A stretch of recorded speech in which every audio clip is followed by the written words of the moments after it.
श्रद्धेय आचार्य जी के अखंड पुरुषार्थ को नमन करता हूं और आदरणीय भाई राकेश जी, जिनको आप सभी लोग जानते हैं, इस सांस्कृतिक आंदोलन में नेतृत्व और संगठन शक्ति के बहुत बड़े पर्याय हैं। उनकी संगठनात्मक शक्ति और लोगों को प्रेरित करके जोड़ने की जो एक अद्भुत कला है, उसको भी नमन करता हूं। हमारे बीच में पूज्य स्वामी तीर्थदेव जी, पूज्य स्वामी कौशल देव जी, पूज्य स्वामी विश्वदेव जी उपस्थित हैं, जिन्होंने अपना संपूर्ण जीवन ही संन्यास ग्रहण करते हुए राष्ट्र के सांस्कृतिक सावयव के निर्माण और उसके एक स्वस्थ स्वरूप देने के लिए पूज्य स्वामी जी के नेतृत्व में समर्पित कर दिया है।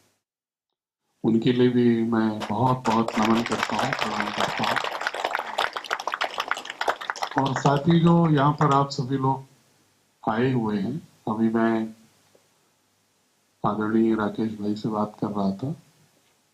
कि आज के इस भौतिकवादी युग में जहां पर प्रत्येक व्यक्ति की समस्त निष्ठाएं, समस्त गतिविधियां मात्र स्व के पूर्णता के लिए, स्वार्थ के लिए केंद्रित होती है, तो वहां पर अपने गार्हस्थ जीवन के समस्त दायित्वों का निर्वहन करते हुए, समस्त व्यावसायिक दायित्वों का भी निर्वहन करते हुए और राष्ट्र के लिए समर्पित भाव से समय निकालना और उसके लिए अपनी ऊर्जा को सन्निध करना, ये भी ईश्वर की बहुत बड़ी कृपा है और राष्ट्र का सौभाग्य है कि इस देश में अभी भी इस देश की सांस्कृतिक अस्मिता की निरंतरता के लिए प्रतिबद्ध सांस्कृतिक योद्धा आप लोगों के रूप में इस भारतवर्ष में है। इसलिए आप सभी को भी बहुत बहुत प्रणाम और नमन करता हूं। अभी आदरणीय राकेश भाई ने कहा कि भारतीय शिक्षा बोर्ड की चर्चा उन्होंने सुबह के सत्र में की थी। आप सभी जानते हैं, आप सभी प्रबुद्ध हैं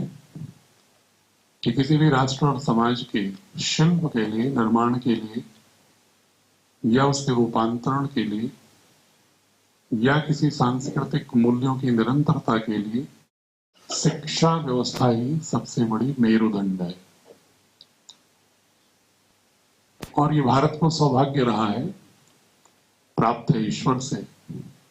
कि हजारों वर्ष से जो पूरे संसार की, पूरी दुनिया की जितनी सांस्कृतिक सभ्यताएं, संस्कृतियां रही हैं,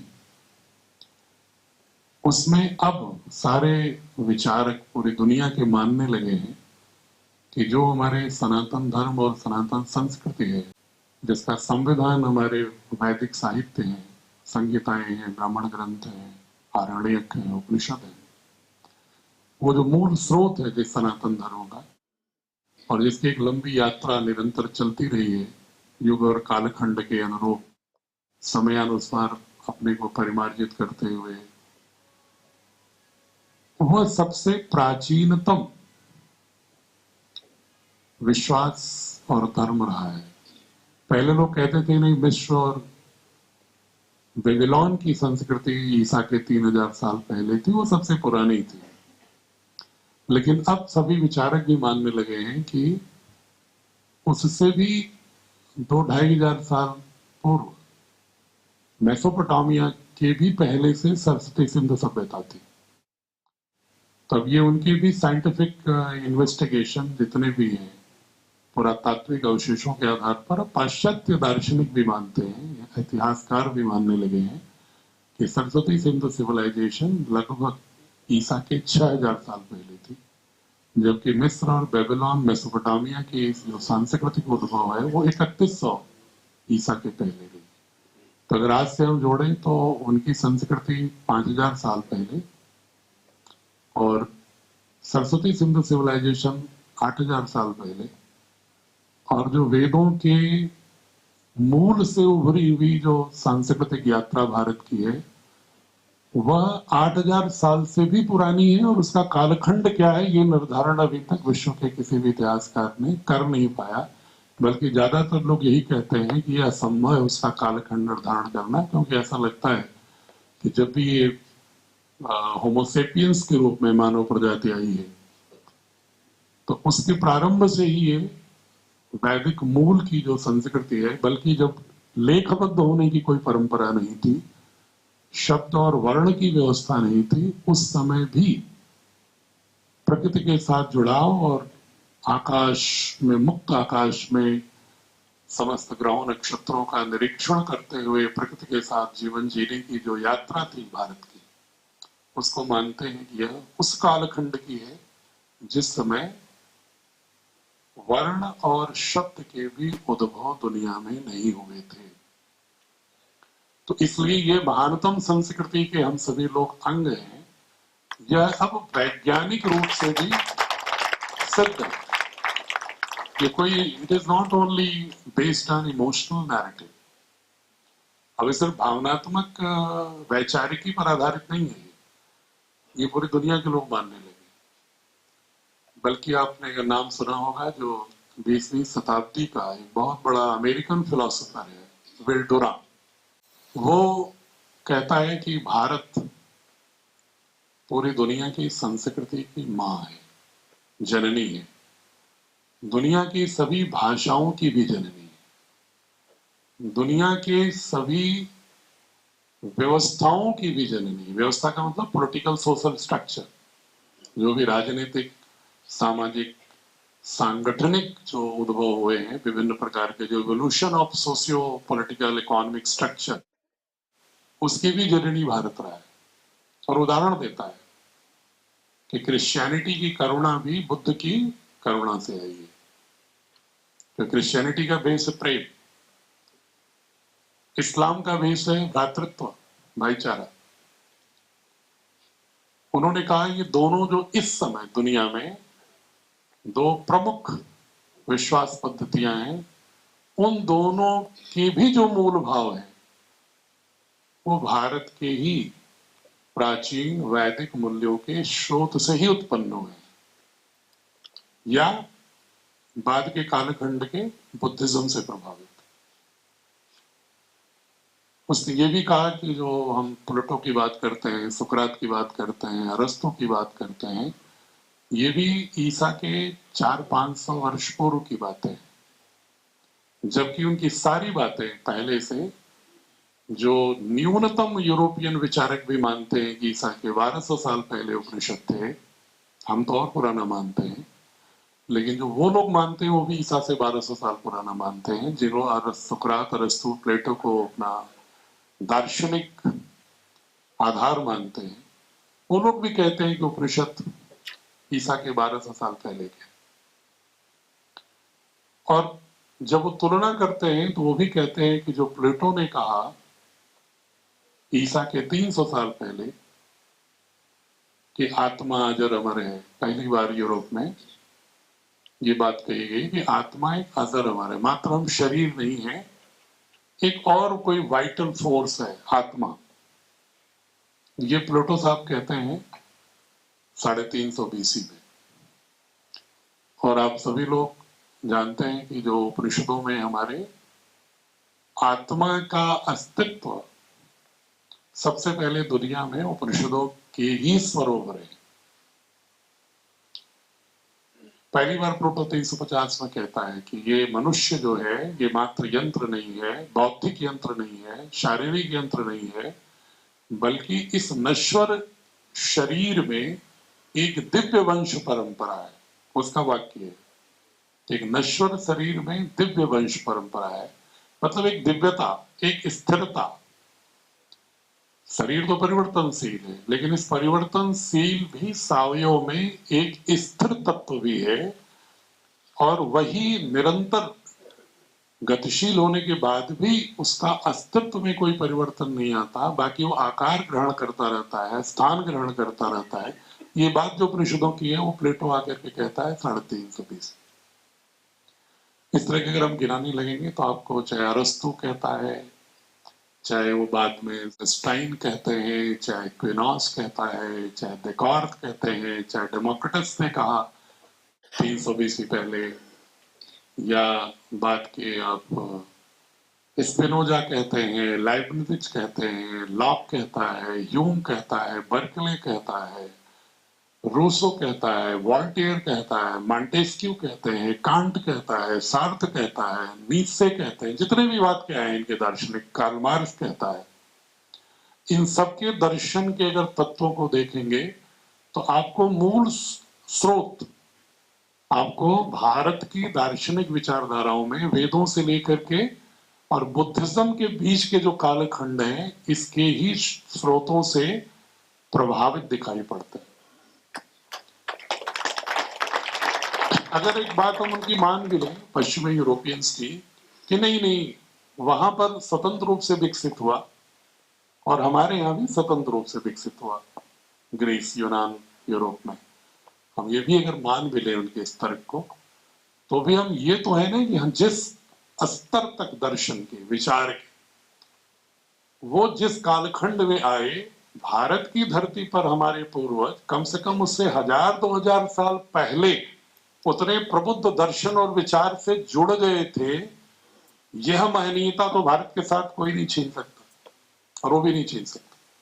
वो भी मानने लगे इस बात को। इसीलिए बिरडुरा कहता है कि ये भारत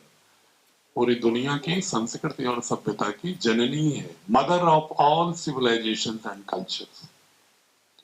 बहुत बड़ा फिलोसफर है, उसकी बड़ी साख थी अभी 20वीं शताब्दी में।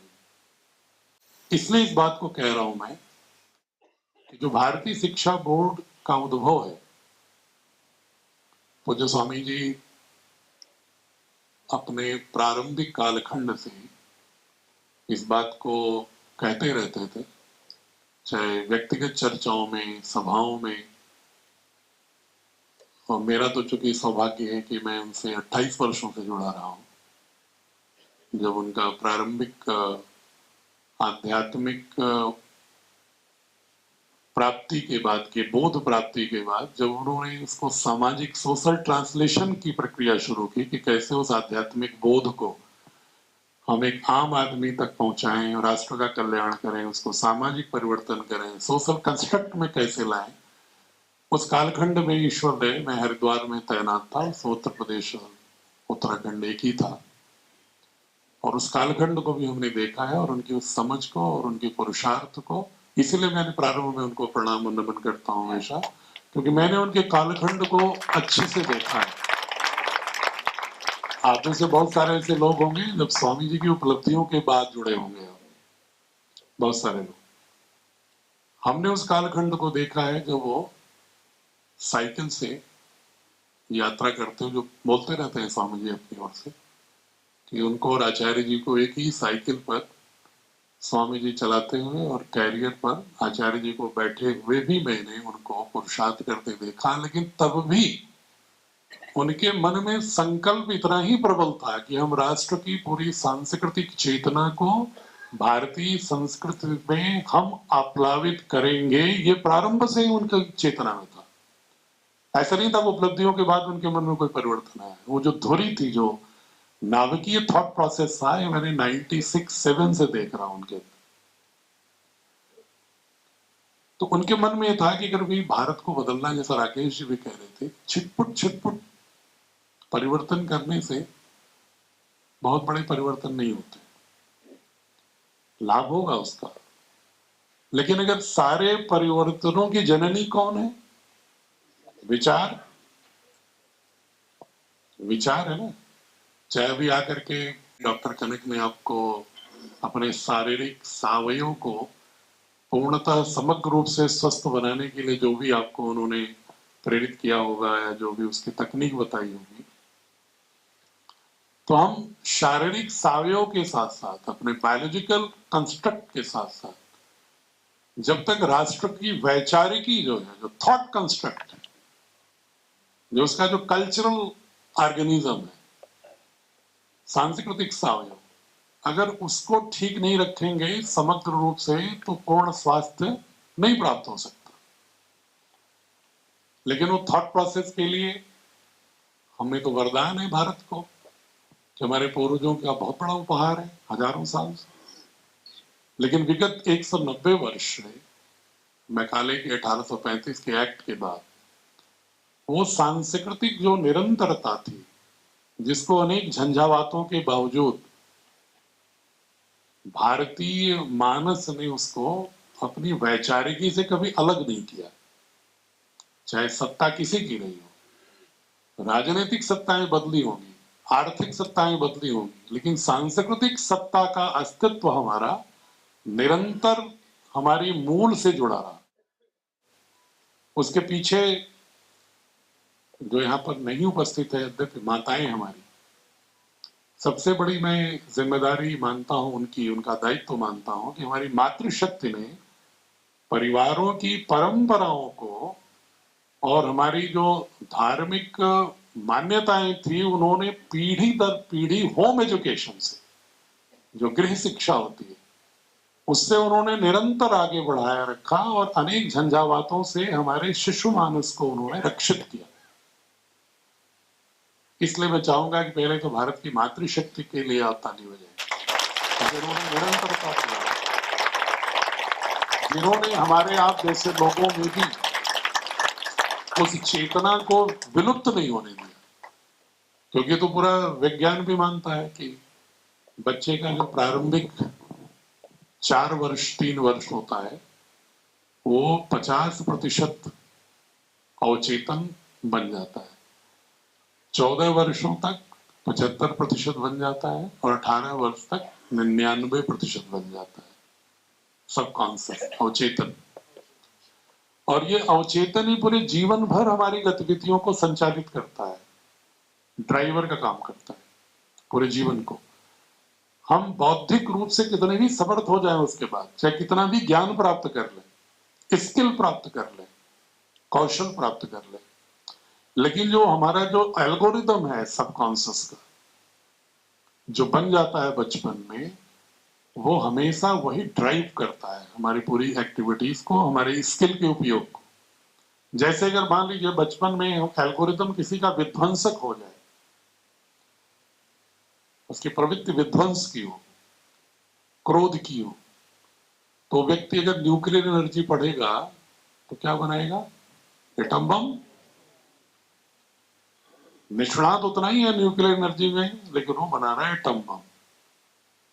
मिसाइल। और अगर कोई व्यक्ति सर्जना के मूल्यों से जुड़ा है तो वो न्यूक्लियर साइंस का वैज्ञानिक होगा, तो क्या बनाएगा? न्यूक्लियर एनर्जी, न्यूक्लियर रिएक्टर, उसके माध्यम से नाभिकीय ऊर्जा। किसी व्यक्ति के मन में अगर कमजोरों की रक्षा करने का भाव बचपन में भर गया तो वो अपनी ताकत का, अपने शस्त्र का प्रयोग कहां करेगा? नारी अस्मिता की रक्षा में, सीमाओं की रक्षा में, अपने मूल्यों की रक्षा में, और जो अन्याय से कोई पीड़ित हो रहा होगा तो उसकी रक्षा में। लेकिन यदि किसका एल्गोरिदम अगर निजी उपभोग की ओर मुड़ गया तो इन सारी शक्तियों का प्रयोग कहां करेगा? विध्वंस में, सामाजिक कुरीतियों के बढ़ावे में। तो ये ज्ञान से ज्यादा महत्वपूर्ण है कि उस ज्ञान को, तकनीक को प्रयोग करने के लिए वैल्यू सिस्टम क्या है, मूल्यबोध क्या है। और ये मूल्यबोध का विकास ही सबकॉन्शियस की चेतना में एल्गोरिदम के रूप में बैठ जाता है। इसीलिए पूरी दुनिया में जब भी कोई आंदोलन हुआ होगा, आप देखेंगे तो सबसे पहले वो युवाओं को और बच्चों को रीच करते हैं, पहुंचते हैं। इवन यहां पर जो सबसे खतरनाक व्यक्ति इतिहास का माना जाता है, नाजिज्म का, हिटलर, उसने जब उन्हें नाजिज्म का प्रसार शुरू करने की बात हुई तो उसने तुरंत विद्यालयों में संपर्क किया, विश्वविद्यालयों में संपर्क किया और अपनी बात को वहीं ठूस ठूस करके बच्चों में भरा। और वही जब थोड़े नौजवान हुए 18 साल के बाद, तो जो उसने कहा वो किया। उन्होंने कहा कि हाँ ये पुल बनाना है, कूद जाओ, मर जाओ, बिछ जाओ, बिछ गए। नेशनलिज्म की ऐसी अफीम पिला दिया। तो ये जो बचपन का एल्गोरिथम है, हम लोग जितने लोग बैठे हैं ना, कभी कभी कोई ऐसी गतिविधि कर जाते होंगे कि बाद में प्रायश्चित होता होगा, यार नहीं करना चाहिए था। किसी को डांट देते हैं, किसी पे क्रोधित हो जाते हैं, किसी पे हाथ उठा देते हैं, किसी को कोई बहुत संस्कार विहीन है तो गाली भी दे देता है किसी को। जिनके मुंह से गाली निकलती संस्कार विहीन ही, लेकिन वो व्यक्ति भी थोड़ी देर बाद सोचता है, क्योंकि उसका जो कॉन्शियस माइंड है वो उसको प्रायश्चित करने के लिए प्रेरित करता है कि वो नहीं बोलना चाहिए था, लेकिन वो बोल चुका हूं और अगली बार प्रायश्चित भी कर रहा फिर बोल देता है, क्योंकि उसका जो सबकॉन्शियस माइंड है उस पर उसका कंट्रोल नहीं है, सबकॉन्शियस का उस पर कंट्रोल। तो इसलिए जब तक हम बच्चों की चेतना में, और वो भी अवचेतन की चेतना में, जब उसका कॉन्शियसनेस, इन्वायरमेंट को साइंस की भाषा में कहूं, क्योंकि चूंकि मैं खुद फिजिक्स का विद्यार्थी हूं, न्यूक्लियर फिजिक्स का, तो मैं चीजों को, वैल्यूज को और उनको मैं साइंटिफिक टर्मिनोलॉजी में ही एनालाइज करता हूं, क्योंकि मनुष्य के विकास के लिए दो महत्वपूर्ण चीजें हैं, एक जीन्स और एक इन्वायरमेंटल सिग्नल। इसमें जो लोग बायोलॉजी पढ़े होंगे 9th ऑनवर्ड्स, सेल वगैरह पढ़े होंगे, उन्हें पता होगा कि ये जीन्स और इन्वायरमेंटल सिग्नल, पहले तो सिर्फ जीन्स को ही मानते थे कि जो जीन्स है वही आपका ब्लूप्रिंट है पूरी लाइफ का, वो आपका भाग्य है, वो आपकी नियति है। लेकिन बाद में फिर विज्ञान जो और आगे बढ़ा तो उन्हीं पुराने हमारे सनातन मूल्यों को मानने लगा कि नहीं नहीं नहीं, जीन्स नहीं, क्योंकि जो पश्चिम का विज्ञान था वो जीन्स को ही सिर्फ मानता था, और उसी से आप देखते हैं नस्लवाद वगैरह जितने भी उभरे हैं सब उसी थ्योरी से उभरे, जिसको कहते हैं थ्योरी ऑफ जीन डिटर्मिनिज्म। बाद में वो लोग भी इसी बात पर आए जो हमारे पूर्वज ऋषि कहा करते थे कि नहीं, बच्चों को किसी भी कहीं पैदा हुए हो, लेकिन अगर उनको गढ़ने की प्रक्रिया में हम अच्छे वातावरण का निर्माण करें तो वो देवत्व को प्राप्त कर सकते हैं, दिव्यता को प्राप्त कर सकते हैं, इररिस्पेक्टिव ऑफ देयर बर्थ दिव्यता प्राप्त कर सकते हैं, हमारे ऋषि कहते थे। अब ये पाश्चात्य वैज्ञानिक इसको कहना शुरू किए हैं 20वीं शताब्दी से। 20वीं शताब्दी से जब उनके रिसर्च आए हैं कि नहीं, जीन्स का स्ट्रक्चर भी बदल जाता है बाह्य जो परिवेश का उस पर, सेल्स पर जो प्रभाव होता है, जो उसका रिसेप्टर, जो सरफेस है सेल का, साइटोप्लाज्म का, वो इफेक्टर को जो ले जाता है, एनवायरमेंटल सिग्नल को ट्रांसमिट करता है, तो उससे एक बहुत ही परिवर्तन, रूपांतरण हो जाता है, जीन्स के फंक्शनिंग में भी परिवर्तन हो जाता है। हमारे पूर्वज ऋषि यही कहते थे और इसीलिए उन्होंने शिक्षा की व्यवस्था की थी। अब ये भी मैं हिस्टोरिकल फैक्ट बता दूं कि दुनिया में सबसे पहले विद्यालयों के रूप में, गुरुकुलों के रूप में, पहले कहीं भी सबसे प्राचीनतम अगर संस्थागत व्यवस्था है तो भारत की है, क्योंकि तो शिक्षा व्यवस्था जैसी कोई अवधारणा पूरी दुनिया में लोगों ने, इसीलिए भारत को विश्व गुरु कहते हैं। जो कुछ लोग तो सिर्फ नारे में कहते हैं, लेकिन जो गंभीर लोग हैं इस बात को जानते हैं